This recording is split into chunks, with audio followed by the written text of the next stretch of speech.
Bonjour, c'est Ursule encore. On est le 16 août 2021. Alors, je viens sur la trompette aujourd'hui encore et je viens proclamer le retour de notre Seigneur Jésus-Christ. Soyez bénis et que sa grâce vous soit renouvelée. Amen. Alors, as-tu déjà choisi ta destinée? Amen. As-tu choisi ta destinée? Alors, nous sommes tous des êtres créés à l'image de Dieu. Amen. Je veux dire physiquement. Amen. On vient de quelqu'un qui nous a pensé. Amen. Et la Bible nous dit, il les a créés, hommes et femmes, à l'image de Dieu. Nous avons été créés à son image. Et il nous a donné une tête, des pieds, des bras et tout. Il nous a donné la pensée, la mémoire, une âme. Et tout ce que nous avons besoin pour pouvoir fonctionner dans ce monde, évidemment, il nous a créés vraiment des êtres parfaits. Amen. Jusqu'à ce que vint la chute dans le jardin d'Éden. On connaît plus ou moins toute cette histoire-là. Alors, maintenant, après la sentence qu'il a donnée à Adam et Ève, que c'est à la sueur de ton front que tu mangeras désormais, à Ève, il lui a dit que avec douleur, tu accoucheras. Amen. Avec douleur, tu donneras une espèce comme toi. C'est ça que ça veut dire accoucher. Amen.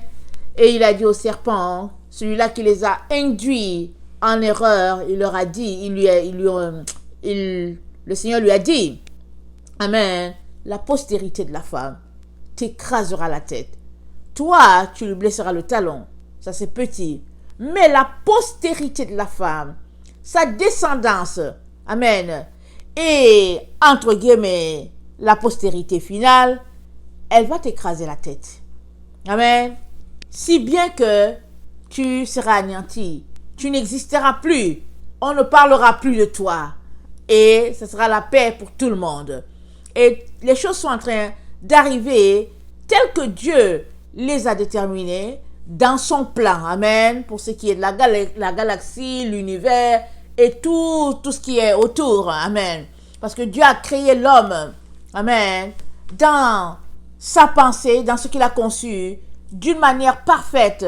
Et il a dit, tout est bon. Et il s'est reposé, amen. Le 7e jour, il a demandé à tout un chacun de se reposer aussi. Parce que tout ce qu'il a créé était bon et il était content de son travail. Mais après tout ce qui s'est passé dans le jardin d'Éden, il est arrivé que désormais, les choses ne vont plus de soi, easy going, amen. Alors l'homme s'est retrouvé dans un combat vraiment intense. Alors il y en a qui disent, ben moi je ne l'ai pas cherché, ou bien quand il y a des problèmes entre un enfant et ses parents, ils disent que ben c'est pas moi qui ai voulu venir sur la terre, vous m'avez fait venir, alors la faute c'est à vous. Mais malheureusement, ça c'est une pensée défaitiste de la vie. On ne doit pas voir les choses comme ça. Alors, sommes-nous contents d'être là? Oui, amen, alléluia, amen. C'est pas parce qu'il y a des difficultés que là finalement on n'a plus de bonne humeur. Les épreuves font partie, amen, du plan de Dieu pour nous épurer. Ça fait partie de la vie. Amen. Il faudrait qu'il y ait des épreuves pour pouvoir avancer. Ça fait partie, amen, dans la vie. D'ailleurs, même quand tu vas à l'école, tu vas dans les lycées, alors on te donne un test. Amen. Alors tout le monde est soumis à un test et puis on veut voir, le professeur veut voir si tu as étudié sa leçon ou si tu as saisi au moins ce qu'il a enseigné. Alors, si tu n'as pas saisi, alors après la composition, tu as peut-être 40%. Alors, il essaie de voir s'il peut t'aider. Mais si la moyenne de la classe, c'est autour de 90, c'est que toi, tu as 40%, ça veut dire que tu n'as pas étudié. Si par contre, la moyenne de la classe, c'est autour de 60, et que vous êtes à peu près 60, et que la moyenne de la classe est 60, et qu'il y a 2 ou 3 qui ont réussi l'examen, qui a fait que finalement, ça a balancé, ça a donné ce chiffre-là, le professeur va dire, bon, on dirait qu'ils n'ont pas compris la leçon, et on va essayer de reprendre, et puis de leur expliquer ça encore. Alors ça fait partie vraiment de la vie, n'est-ce pas? Si bien que si tu es dans les épreuves, ça ne veut pas dire que c'est parce que c'est mauvais ou ceci, cela. c'est parce que Dieu te fait tellement confiance qu'il sait que tu vas passer à travers, parce qu'il permet cela dans ta vie. Alors, as-tu déjà choisi, amen, ta destinée? Parce que Dieu a établi ta destinée parfaite, amen. C'est à toi de décider si tu veux la remettre entre les mains de Dieu ou bien si tu veux la gérer toi-même. Très souvent, et c'est pas pour vous, quand on est jeune, on pense que si on remet notre destinée à Dieu, il va en tout cas, il va pas bien la gérer. Souvent, on pense qu'il va pas nous donner le mari qu'il faut ou bien la femme qu'il faut. Souvent, on pense qu'il va nous envoyer dans un domaine qu'on n'aimerait pas. Alors, on garde les mains sur le volant ou bien sur le guidon. Alors, quand on est jeune, disons qu'on a notre vélo. Alors, on veut garder les mains dessus, sur le guidon, et on veut mener notre vélo à l'endroit où on veut. Alors, c'est notre choix, n'est-ce pas? Alors, si on est capable de faire cela dans notre quotidien, parce qu'on veut aller chez tel ami, on veut aller au parc, on veut faire ceci, si on est capable de faire cela, ça veut dire que Dieu a mis en nous la capacité, amen, de choisir, amen, nous-mêmes, l'endroit où on veut mener notre propre vie. Alors, qu'est-ce qu'il est en train de nous dire? Il est en train de nous dire que il a mis dans nos mains, amen, de gérer notre vie. Il a mis dans nos mains de diriger notre vie dans un sens ou dans l'autre. Amen, d'aller à droite ou d'aller à gauche. Alors, je ne sais pas quel est pour toi, quel est ton cas. As-tu décidé de diriger ta vie vers la droite, c'est-à-dire la prendre en entier et puis la confier à Dieu? Ou bien as-tu décidé de diriger ta vie vers la gauche, c'est-à-dire la garder et puis la gérer toi-même? Amen. Parce que si tu décides de gérer ta vie toi-même, tu peux être sûr que tu finis entre les mains de l'ennemi de nos âmes. Pourquoi? Parce qu'il a arraché cette vie-là entre les mains d'Adam et Ève. Il y a longtemps, il l'a fait. Jésus est venu tout restaurer. Mais il faudrait que ta vie, tu la confies à Jésus. Pour que là, on peut dire, ok, tu as fait le bon choix. Mais si tu gardes les mains sur le guidon ou bien sur le volant et que tu refuses de le confier à Jésus, alors ça veut dire tout simplement que ta destinée, elle finira très très loin et puis elle finira mal. Je suis désolée de te le dire, elle finira mal. Alors, as-tu déjà choisi ta destinée? Alors, Job 14, le verset 4 à 11 nous dit ceci. Job 14, le verset 4 à 11, ça dit ceci. Comment d'un être souillé sortira-t-il un homme pur? Comment d'un être souillé que nous sommes sortira-t-il un homme pur? Il n'en peut sortir aucun. Ça c'est vrai. Plus vrai que cela, en tout cas, c'est vraiment, c'est ça. C'est tellement vrai. On est des êtres souillés. Rien de pur ne peut sortir de nous. Sauf si nous avons rencontré la vie qui n'est autre que Jésus lui-même. Parce que si la vie de Dieu est en nous, alléluia, alors tout ce qui est mort, il reprend vie. Et tout ce qui est pourri, amen, a encore vraiment des racines de vie capables de renaître puis de repartir à zéro. Alors, si ces jours sont fixés, le verset 5, si tu as compté ces mois, si tu en as marqué le terme qu'il ne saurait franchir, détourne de lui les regards et donne-lui du relâche, pour qu'il ait au moins la joie du mercenaire à la fin de sa journée. Amen. Alors, n'oublions pas que Job a vécu du temps là où il n'y avait pas Jésus. Et je pense, quand on lit ses écrits, je ne pense même pas qu'il avait une connaissance et qu'il y avait un fils de Dieu. Amen. Dans ce temps-là, c'est vraiment... On vit dans un temps béni, nous autres, avec la révélation, avec la compréhension que Dieu, amen, a son reflet, amen, et son reflet a visité cette terre. Mais eux, ils n'avaient pas cette compréhension-là. Ok, le verset 7. Un arbre a de l'espérance.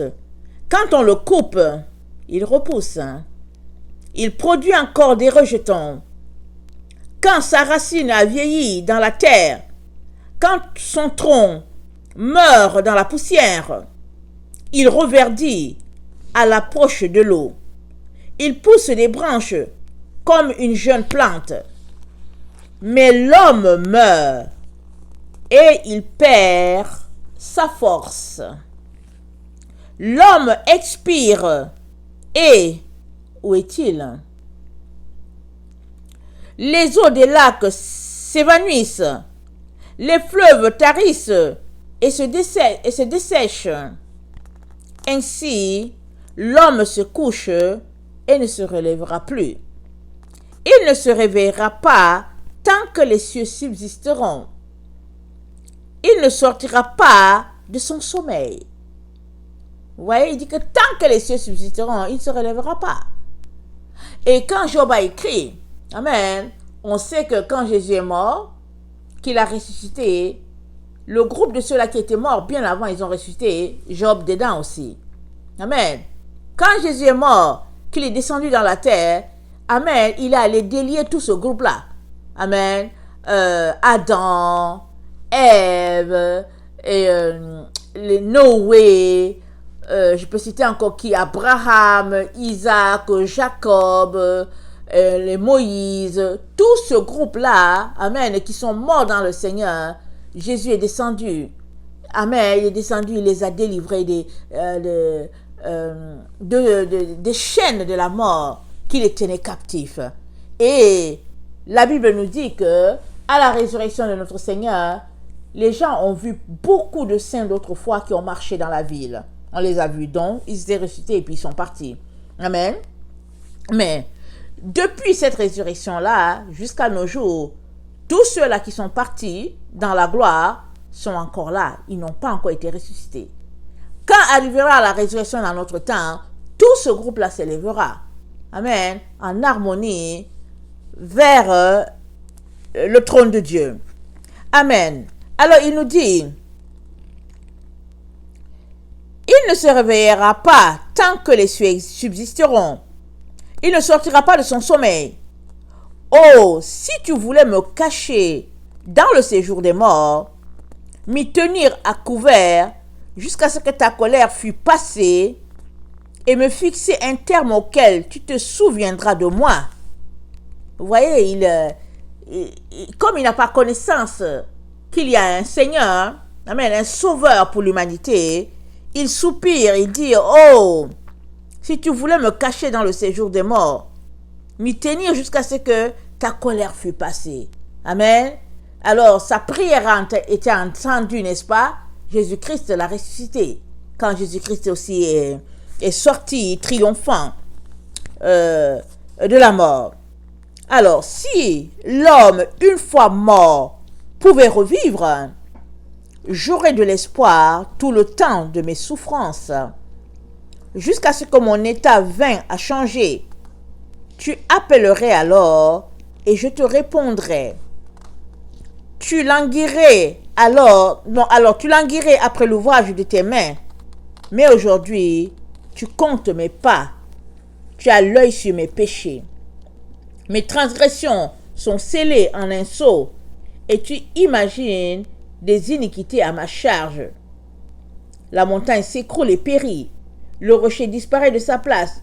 La pierre est broyée par les eaux et la terre emportée par leur courant. Ainsi tu détruis l'espérance de l'homme. Tu as sans cesse à l'assaillir et il s'en va. Tu le défigures, puis tu le renvoies. Que ses fils soient honorés, il n'en sait rien. Qu'il soit dans l'abaissement, il l'ignore. C'est pour lui seul qu'il éprouve de la douleur en son corps. C'est pour lui seul qu'il ressent de la tristesse en son âme. Qu'est-ce que Job est en train de nous dire ici? Il est en train de dire, chacun portera, amen, le poids de sa destinée. C'est-à-dire que chacun est venu sur la terre tout seul, chacun retournera tout seul. Et une fois qu'une personne meurt, amen, il n'a connaissance de rien. C'est Job qui décrit cela. Mais nous savons tous que ceux qui sont morts dans le Seigneur, ils ont de l'espérance. Ils ont de l'espoir.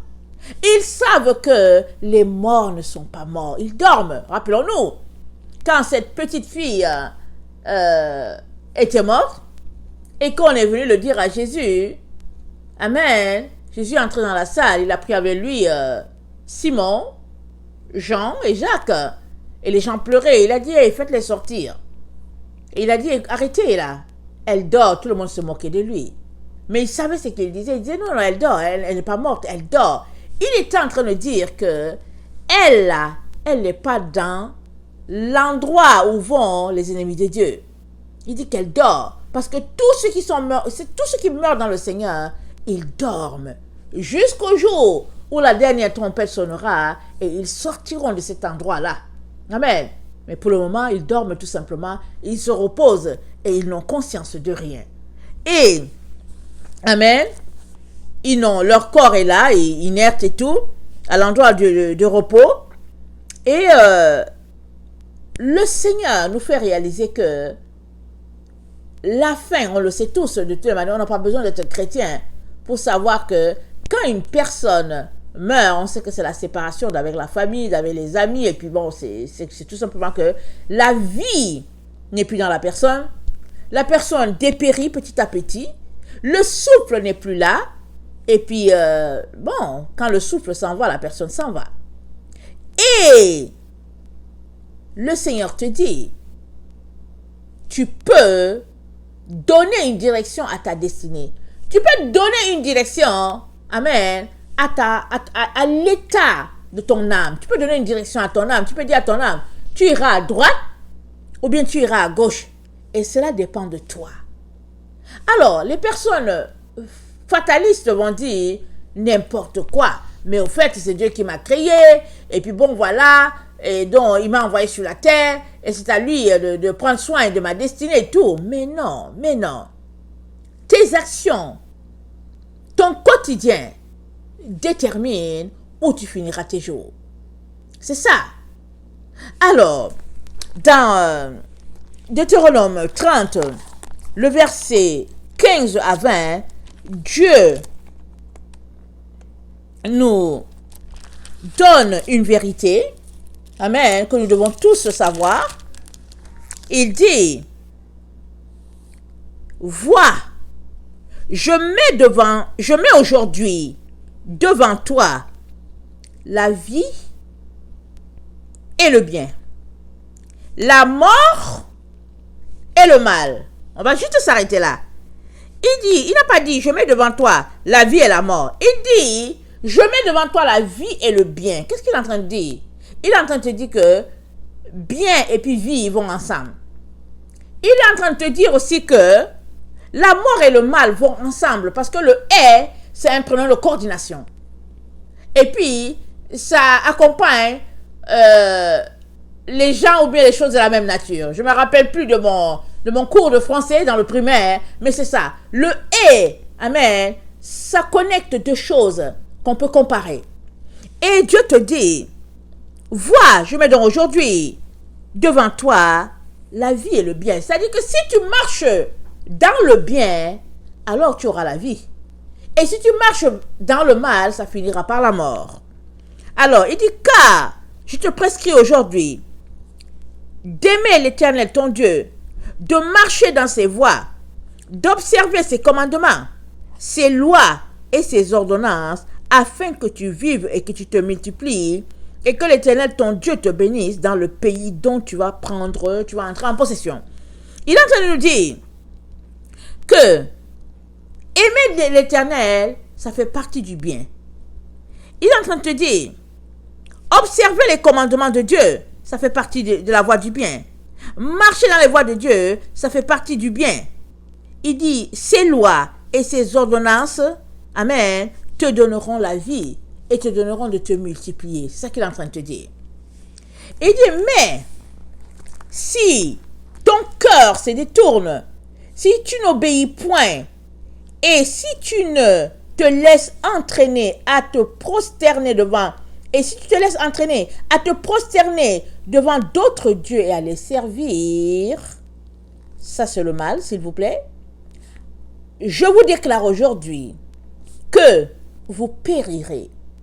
C'est-à-dire, vous mourrez.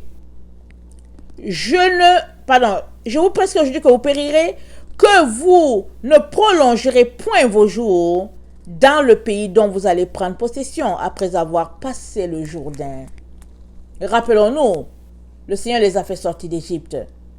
Le Seigneur a livré un combat, amen, à main levée. En tout cas, Pharaon n'a pas pu tenir.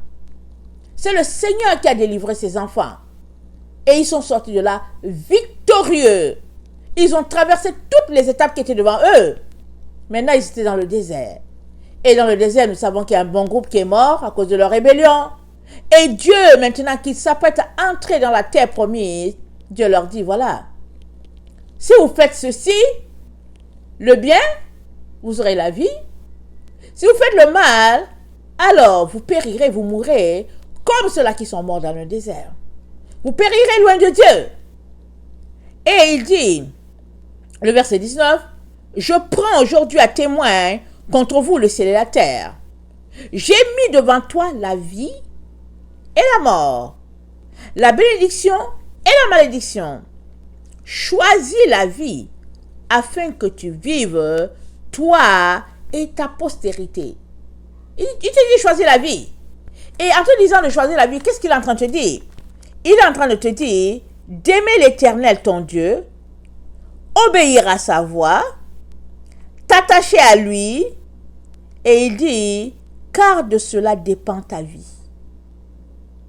Il dit, je répète, si tu aimes Dieu, si tu obéis à sa voix, si tu t'attaches à lui dans une relation d'intimité, comme une relation maritale, il dit, alors tu auras la vie, c'est ça qu'il te dit.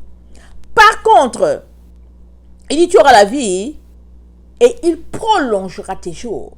C'est-à-dire que si, avec une vie portée vers le mal, tes jours étaient peut-être de 50 ans, par une vie portée vers le bien, tu vivras éternellement.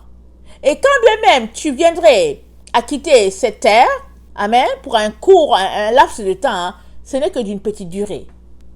C'est tout simplement que tu t'en vas te reposer. Tu seras en train de dormir pour un temps.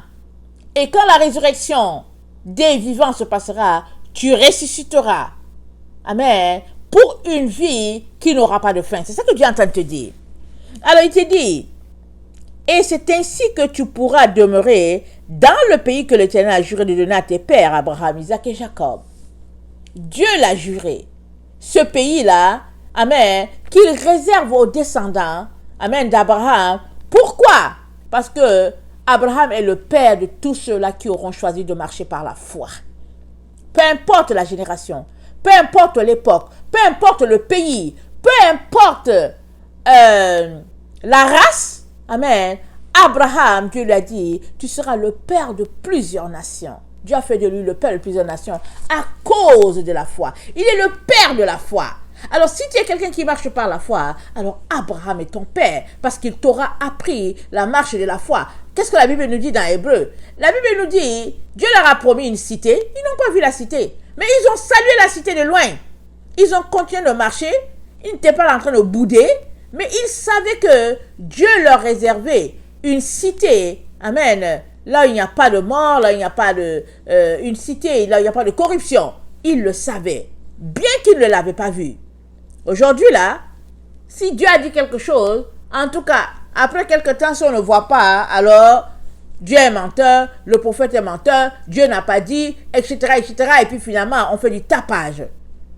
Or, il y a quelqu'un qui nous a précédés, le père Abraham. Voilà pourquoi nous sommes ses fils et ses filles.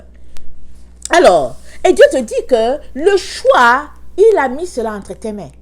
Tu n'es pas un robot. Tu n'es pas un robot pour qu'on te dise à gauche, tu vas à gauche. Pour qu'on te dise que non, c'est de l'autre côté, c'est de façon oblique, tu t'en vas là-bas. Tu n'es pas un robot, s'il te plaît. Tu peux réfléchir.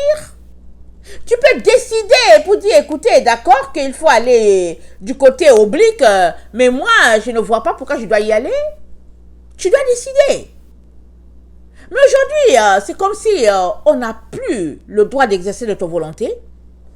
Et si on l'exerce et que ça ne va pas dans le sens commun, entre guillemets, alors on reçoit les pierres. On est une mauvaise personne. Mais Dieu, au contraire, il ne voit pas ça. Il te dit, j'ai mis devant toi la vie et le bien, la mort et le mal, choisis la vie, afin que tu vives, toi et ta postérité. Alors la responsabilité, elle est entre tes mains. Elle n'est pas entre les mains de ton professeur de physique. Elle n'est pas entre les mains de ton leader ou bien ton député que tu as eu. Non, non, non. La vie, amen, ta destinée, elle est entre tes propres mains. As-tu choisi?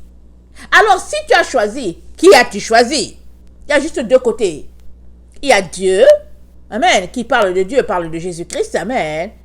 Et c'est-à-dire c'est le Dieu vivant, le Dieu de lumière, le Dieu, amen, invisible, le Dieu puissant, le Dieu fort, le Dieu, l'alpha, l'oméga, le Dieu, le commencement de toutes choses, ce Dieu-là qui n'est pas un Dieu matériel, amen, il est là.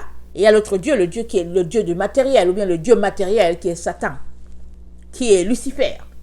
Il est porté vers les choses et les biens, c'est le Dieu du matériel, il faut voir. Amen, il faut voir, on est dans les choses, on est dans les matériels, on est dans toutes ces histoires-là un peu qui ne nous avancent en rien.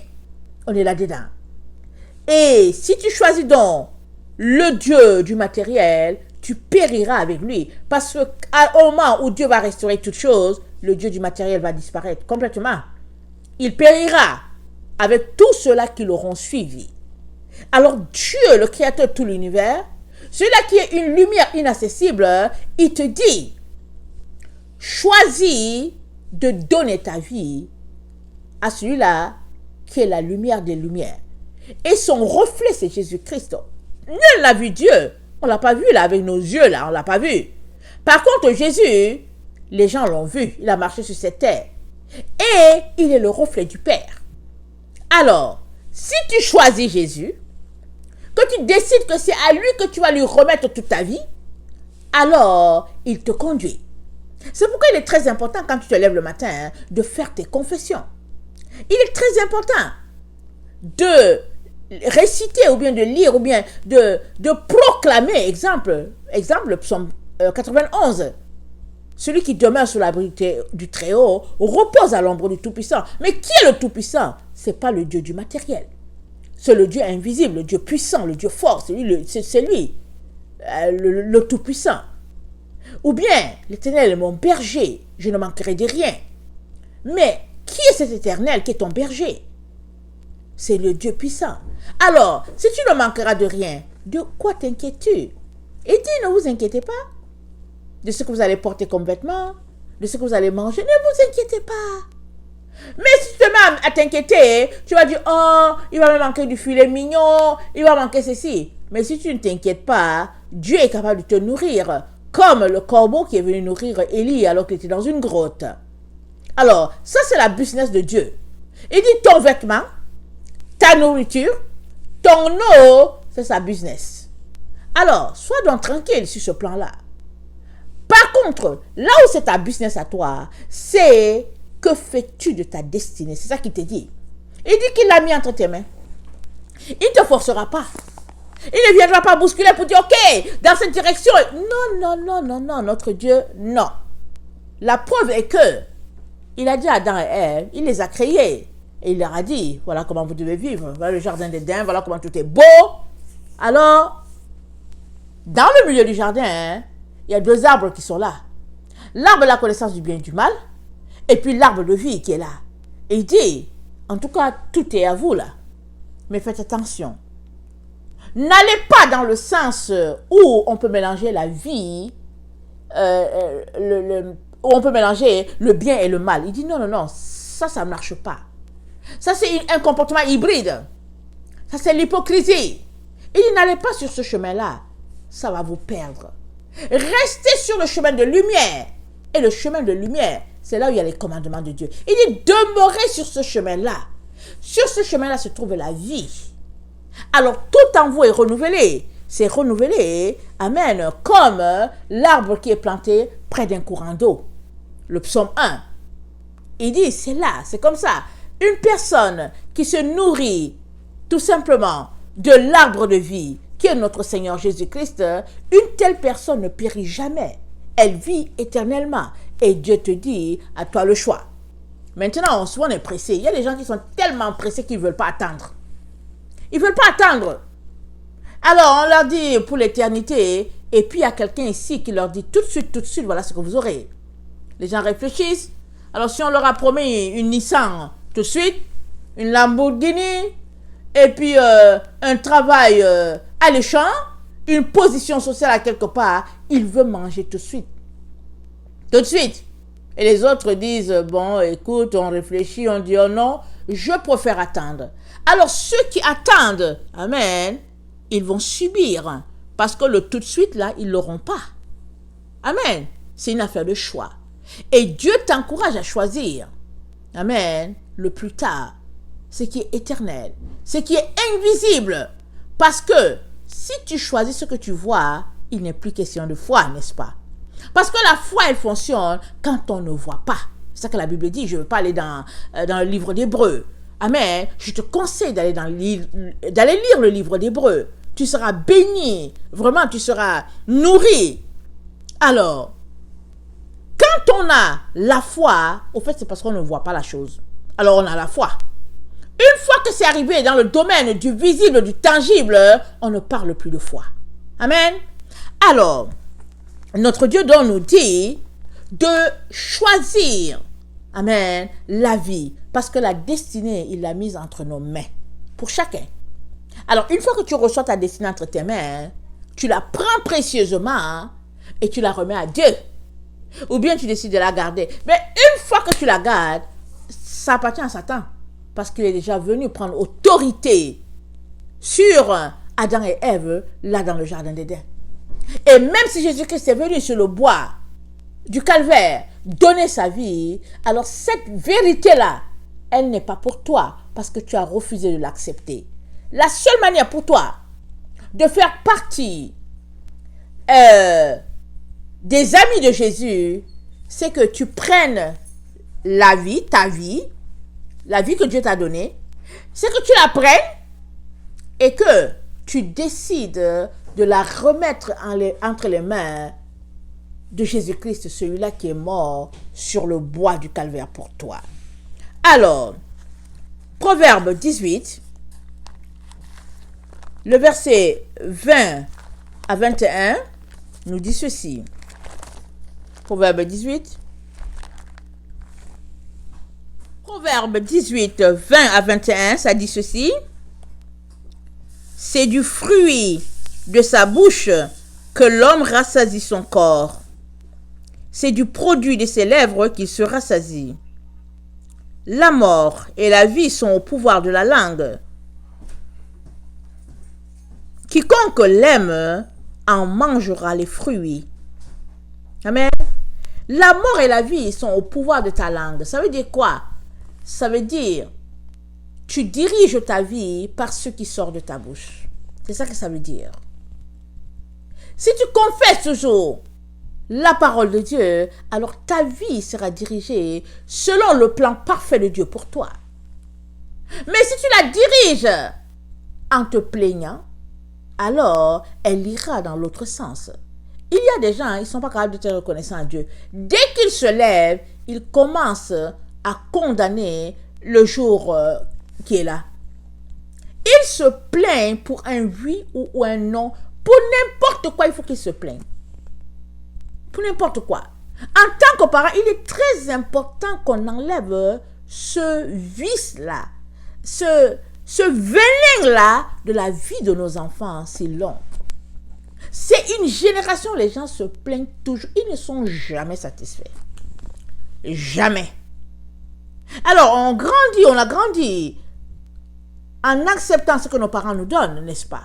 Alors, si tes parents n'ont pas autre chose, ils t'ont donné, c'est ce qu'ils t'ont donné. Mais on est une génération où, sur Internet, partout avec les réseaux sociaux, alors, le parent n'est pas capable de donner ça à son enfant, il veut à tout prix l'avoir. Finalement, l'enfant se fait entretenir par-ci, par-là, et puis il se retrouve dans des réseaux par-ci, par-là, tout simplement parce qu'il veut autre chose. Il se plaint, il n'est pas satisfait. Mais Dieu nous a donné la vie, c'est suffisant pour être joyeux, pour être content, pour être reconnaissant, pour dire « Merci Seigneur, parce que ma vie est entre tes mains.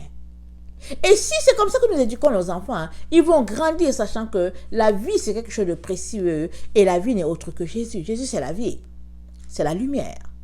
Amen, c'est ça notre Seigneur. Et le Seigneur donc nous exhorte en ce jour à choisir notre destinée. Parce qu'au fait, il y a beaucoup de gens qui se laissent juste aller. Ils sont là, ils sont nés et puis ils ont grandi, ils ont tout. Alors voilà, tout va bien pour eux. Et puis ils veulent quelque chose. Les parents à chaque mois, on vire $500 dans leur compte pour rien. Alors là, je viens pour aller passer le permis de conduire. Alors ils s'en vont, ils passent le permis. Et puis là, ils se tournent. Il y a une Nissan garée à leur porte, il y a une Toyota. Et puis donc, ils veulent un travail. Ils ont fini leur diplôme universitaire, ils veulent le travail. Le papa est PDG à quelque part. On les intègre quelque part. Ça dit qu'il n'y a aucun challenge pour eux. Tout est OK.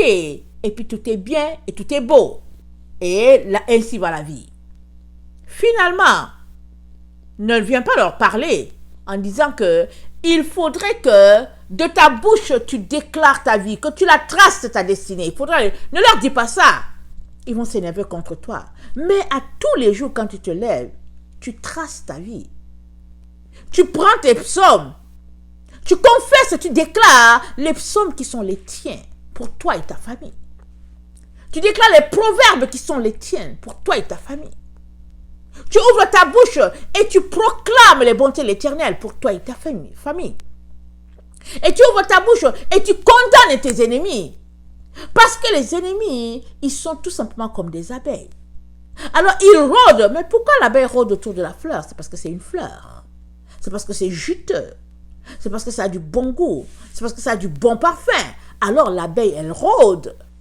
Elle rôde, elle cherche la fleur. Alors, s'il n'y avait pas la fleur, si tu n'étais pas cette fleur-là que Dieu a créée, il n'y aurait pas d'abeilles autour de toi, il n'y aurait pas d'ennemis. S'il y a des ennemis autour de toi, au point où ils cherchent à te faire tomber, c'est parce que ce que Dieu a mis en toi, c'est bon. Et l'ennemi n'est pas content. Il est jaloux, alors il utilise ses agents par-ci et par-là pour te faire tomber, toi et ta famille. Et ce n'est pas tout le monde qui peut voir cela.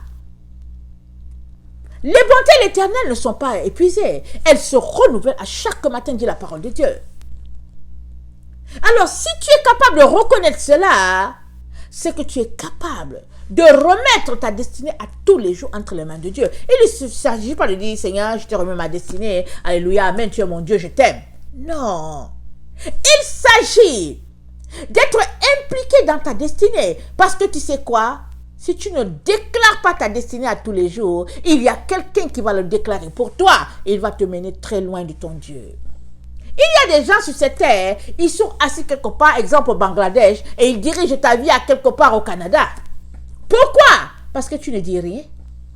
Parce que tu es là, tu subis. On dit à gauche, tu vas à gauche. On dit oui, en haut, tu vas en haut. On dit à droite, tu vas... On dit non, c'est pas derrière. Tu recules. Et puis tu es en train tout simplement de danser. On dit ouais, il y a challenge sur TikTok. Alors qui veut lever le challenge? Tout le monde se met sur TikTok. Toi aussi tu te mets sur TikTok pour lever le challenge. Mais attends, mais qui dirige ta vie? C'est qui dirige ta vie? Les gens là qui sont sur TikTok qui lancent le challenge, ou bien le challenge a-t-il été lancé depuis le jour où tu es entré sur la terre, et il est très important que tu le relèves parce que Dieu a compté sur toi et puis t'a envoyé sur la terre. Oui, Dieu a compté sur toi. Il savait que tu es un morceau de puzzle parfait pour un travail bien déterminé. Mais as-tu trouvé ce pourquoi tu es là? On est passé ton temps à te plaindre. Dès que tu t'es réveillé, tu dis, ah, en tout cas, cette affaire-là encore, bon, je ne sais pas si je dois aller le prendre ou pas. Mais non, est-ce que c'est ça? C'est la raison pour laquelle tu es là? Réveille-toi. Commence à proclamer les bontés de l'Éternel. À déclarer ses bénédictions sur ta vie. À lui dire combien tu l'aimes. À proclamer combien il est le seul, il est le meilleur pour toi. Déclare. Déclare qu'il y a Dieu et il est le seul et il est le parfait. Il n'y a personne d'autre que lui dans ta vie. Déclare-le. Et quand l'ennemi viendra par un chemin, il fuira par 1000.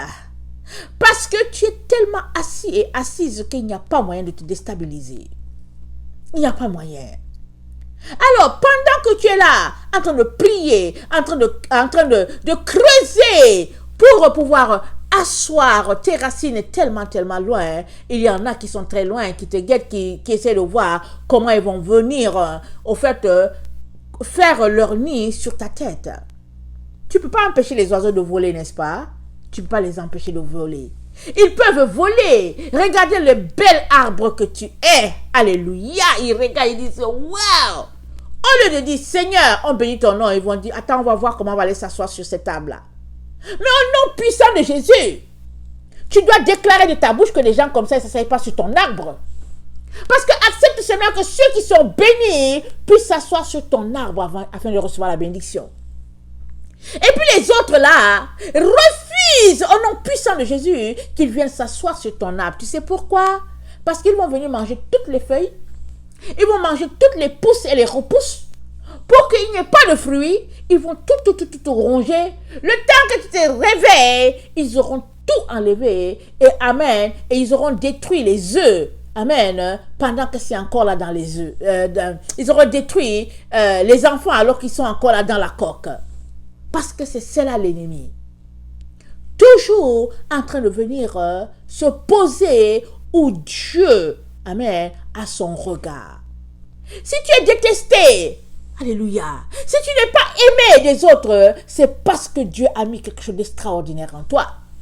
Alors il y a des gens qui regardent, ils voient qu'on les déteste, et puis là ils regardent, ils se disent que bon, en tout cas, bon, ils vont aller pour faire la camaraderie, ils vont préparer pour inviter, et puis ils vont se mettre avec les gens. Oh non! Tu me détestes? Bon débarras! Excusez! tu me détestes? Alors bon débarras, pardon, dégage le plancher. Parce que si entre toi et moi ça ne passe pas, c'est parce qu'on n'a pas le même esprit. Ce n'est pas compliqué. Du tout, du tout. Alors, dans Proverbe 22, le verset 3 à 4, le Seigneur nous dit ceci. Proverbe 22, le verset 3 à 4. Ça dit, l'homme prudent voit le mal et se cache, mais les simples avancent et sont punis. Le fruit de l'humilité, de la crainte de l'Éternel, c'est la richesse, la gloire et la vie. Écoutez bien, l'homme prudent voit le mal et se cache, mais les simples avancent et sont punis. Pourquoi ils se cachent? Parce que quand ils voient le mal, ils disent, oh non, non. Tu vois quelqu'un là qui, non, va te cacher. Ne permets pas à une telle personne de s'approcher de toi. Protège ton entourage, protège tout ce qui est autour de toi. Alors, laisse les parasites se tenir très loin de toi. Ils sont là pour te déstabiliser, pour te détruire. Alors, s'ils te détruisent, tu vas arriver comment? Comment vas-tu arriver? Parce qu'il est question que tu trouves ta destinée. Et tu ne peux pas la trouver si tu marches avec un certain type de personne. Si tu déclares des paroles mensongères et des paroles déshonnêtes et puis des paroles nébuleuses, tu ne peux pas avancer. Il est important que tu saches que c'est toi qui traces ton chemin en direction de ta destinée. Parce que ta destinée, Dieu la connaît. Toi, tu ne la connais pas. La seule manière pour toi de la connaître, c'est d'abord de déclarer de ta bouche que tu la remets entre les mains de Dieu. Et une fois que tu l'as remis, maintenant, c'est à toi de la tracer à tous les jours en proclamant la vérité sur ta propre vie et sur la vie de tes enfants. Je l'espère.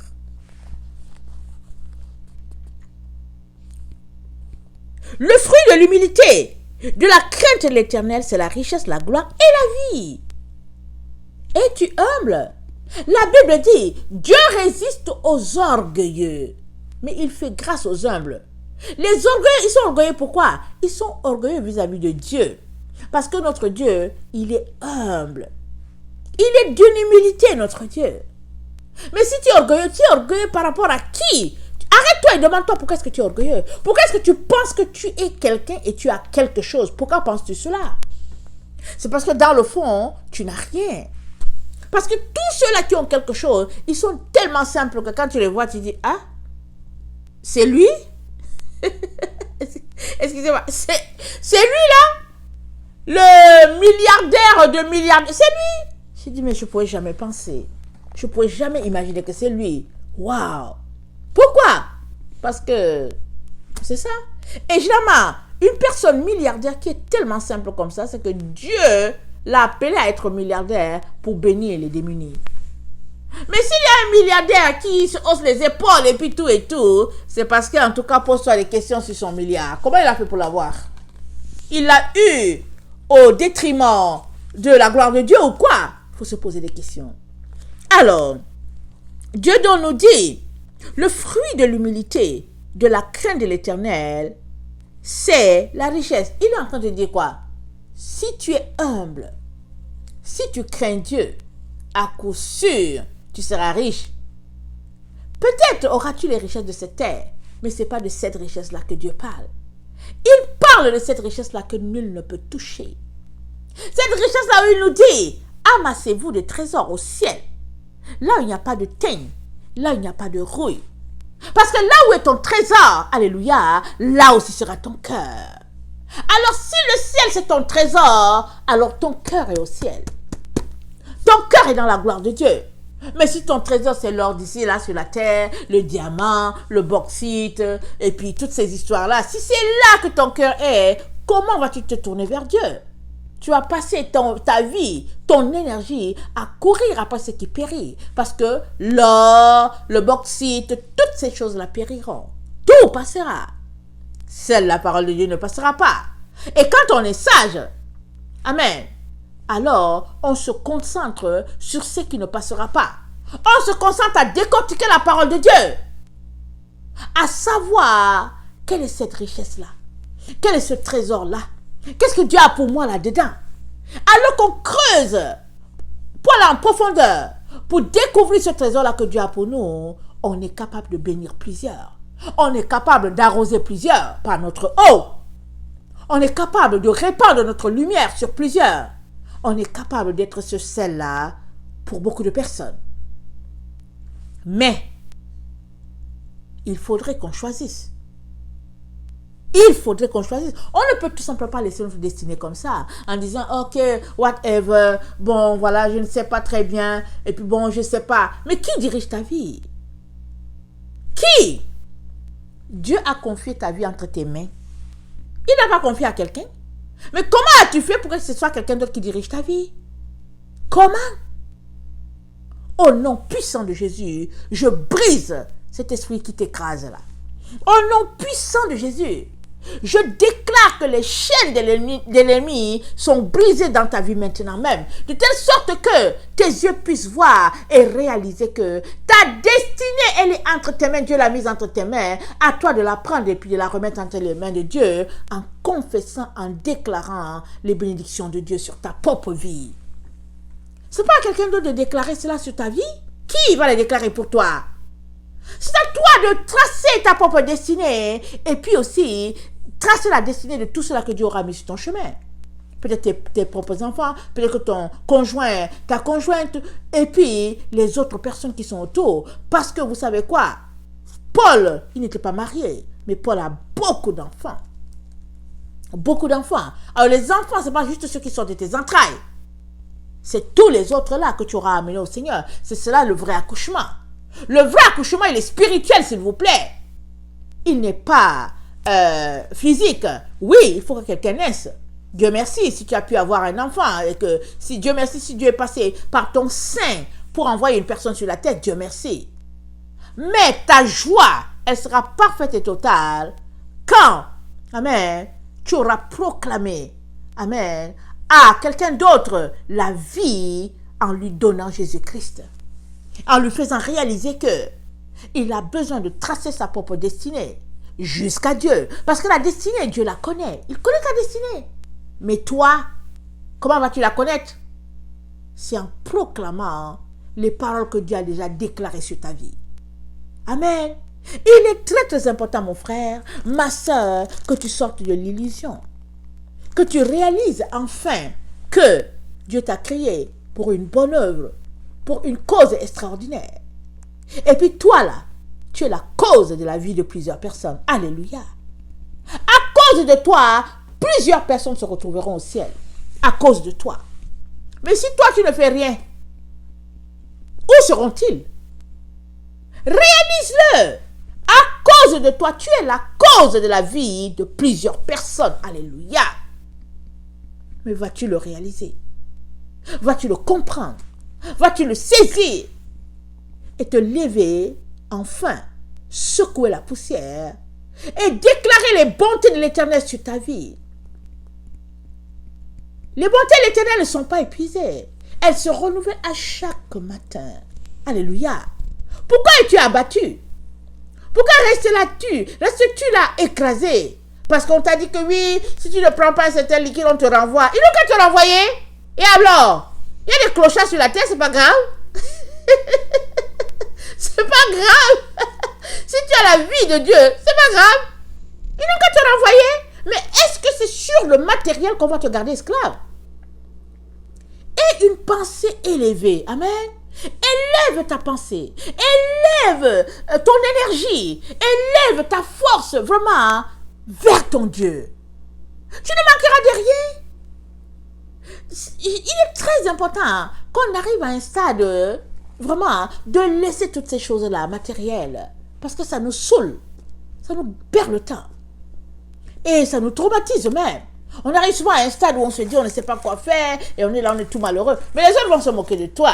C'est pas grave. Amen. Qui n'a pas traversé l'autre rive ne doit pas se moquer de celui qui se noie. C'est cela la vie.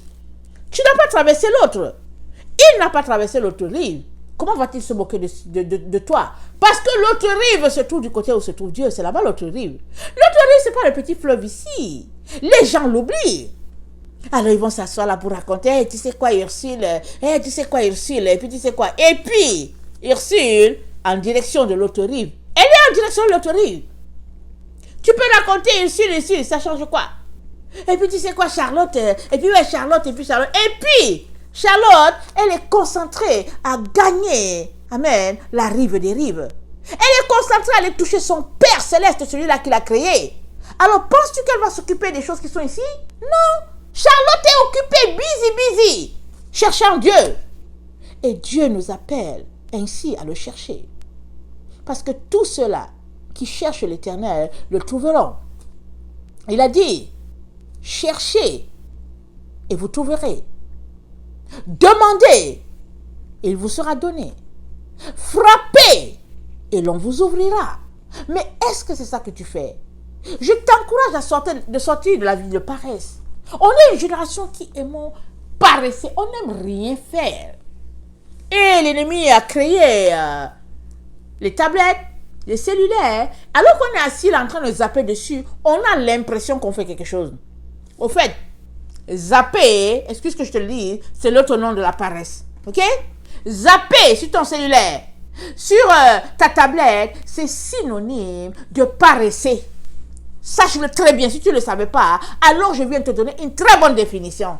Sors de là, lève-toi, secoue ta poussière et fais quelque chose de ta vie. Proclame par déclarer les bontés de l'Éternel sur toi. Commence, récite tes psaumes, déclare les psaumes, déclare les proverbes sur ta vie, la vie de tes enfants, la vie de tous ceux-là qui te sont chers. Déclare-le sur tes voisins, sur ta rue. Déclare la vie de Dieu sur toutes les personnes que Dieu aura mis sur ton chemin. Le temps que tu te rends compte, toutes ces personnes-là prendront vie à cause de la vie de Dieu qui est en toi. Amen. Que le Seigneur bénisse sa parole. Amen. Je vous aime beaucoup. Et Dieu davantage. Maranatha, Jésus revient. Amen et Amen. Soyez bénis.